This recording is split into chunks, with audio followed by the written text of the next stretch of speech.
partir de agora, você acompanha uma conversa com o senador Garibaldi Alves, ele que já presidiu o Senado Federal, ministro da Previdência, uma bagagem rica na política, vem analisar conosco o que foi o ano de 2016 e quais as possibilidades para 2017. A gente acabou de terminar uma gravação sobre o balanço da Comissão de Infraestrutura, né, senador? E foi impossível não entrar nesse assunto, porque o clima da casa, ele é um clima, tem uma agenda pesada, desafiadora para 2017, no entanto, o ambiente da casa, ele não está muito propício a esse tipo de desafio, não é isso? É isso.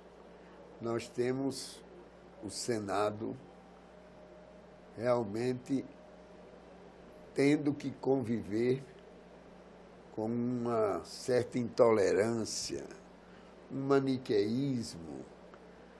Quer dizer, os senadores querem ser os donos da verdade, os que fazem a oposição e os que fazem o governo têm que reagir.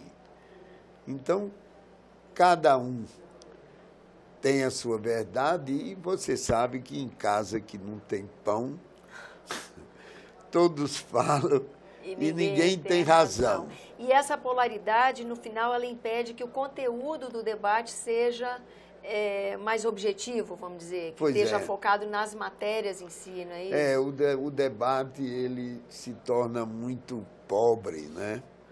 Deixa muito a desejar.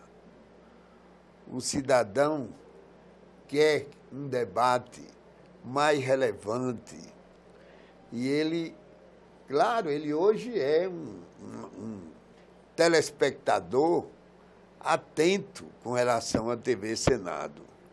Não resta dúvida que esses acontecimentos que ocorreram aqui permitiram que a TV Senado desfrutasse de uma audiência que nunca desfrutou. Isso se deu em benefício da transparência, como o Senado atua. Agora, deu também uma preocupação com relação ao debate. Sim. Sim, porque na hora em que você abre a casa, você mostra o que você tem, há uma cobrança, né? Sim, sim. Há uma cobrança da sociedade. Com certeza. Há uma interação maior. Há uma interação e uma maior. Maior.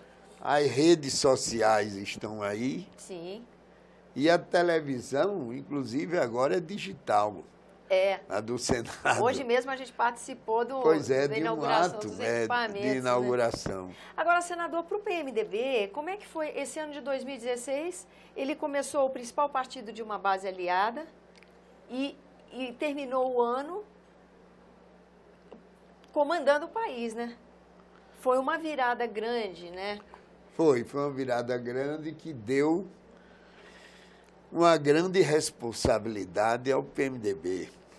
Porque, claro, um partido que tinha maioria no Senado, tinha maioria na Câmara, mas sempre foi um partido coadjuvante. Pela própria dinâmica dessa base aliada, né? Dinâmica da base aliada. Então, o que é que aconteceu? O presidente hoje, Michel Temer, ele foi vice-presidente. E, na qualidade de vice-presidente, ele se sentiu frustrado. E aí deu-se aquele rompimento. E ninguém segurou mais esses acontecimentos. E o que é certo é que hoje nós temos uma preocupação muito grande com essa instabilidade política no país. Porque quem analisa esse ano de 2016 atribui ao impeachment da presidente Dilma, em alguma proporção pelo menos, a dificuldade de articulação que ela teve com o Congresso Nacional. Não é? O PMDB ele já tem uma capacidade, o próprio presidente Michel Temer, uma habilidade maior nessa articulação. No entanto, o PMDB ele não é monolítico, né? O PMDB é cheio de diferenças internas, não é isso? E o centrão da Câmara também é uma coisa meio desafiadora. Os desafios de articulação que a presidente Dilma enfrentou continuam aqui, né, senador? Continuam presentes, né? Porque você assinalou as divisões que existem no PMDB e também, se você for buscar no PSDB, você verá que existem também. Todos os partidos convivem com essa situação. E é uma coisa do nosso tempo ou isso é assim mesmo? É porque as plataformas de cada partido foram perdendo seus contornos ao longo desse processo de abertura que a gente viveu? Ou isso é assim mesmo? É porque os partidos, a dinâmica dos partidos, elas não permitiram uma renovação dos seus quadros, um certo arejamento, eu diria assim. E os partidos permaneceram muito monolíticos no que torna a sua direção. Entendi.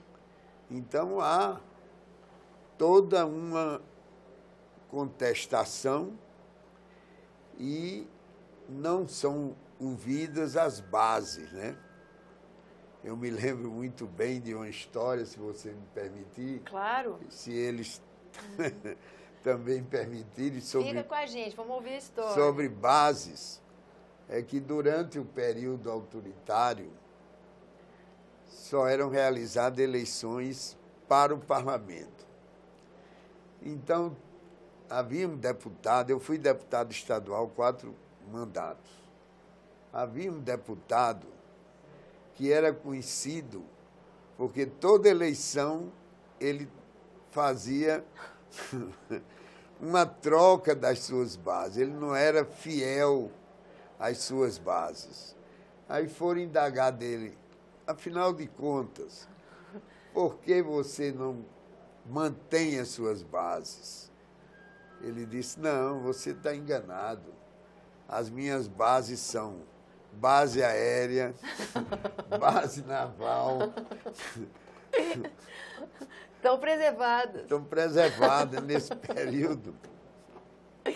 Mas esse momento aqui é um momento muito intenso, né, senador? Porque essa descontração que você permitiu, ela é necessária. Com certeza, o assunto é pesado. É pesado. Né? Você, e eu estou aqui só apertando esse assunto. Você está me apertando aqui e eu tenho essa saída, não é? Contar essas histórias. Com certeza, mas elas são ilustrativas, né? Do que acontece. Estou até perdendo o fio da meada, acho que sua estratégia está dando certo, senador. Não, mas, por exemplo, a gente vê um final de ano muito tumultuado aqui na casa.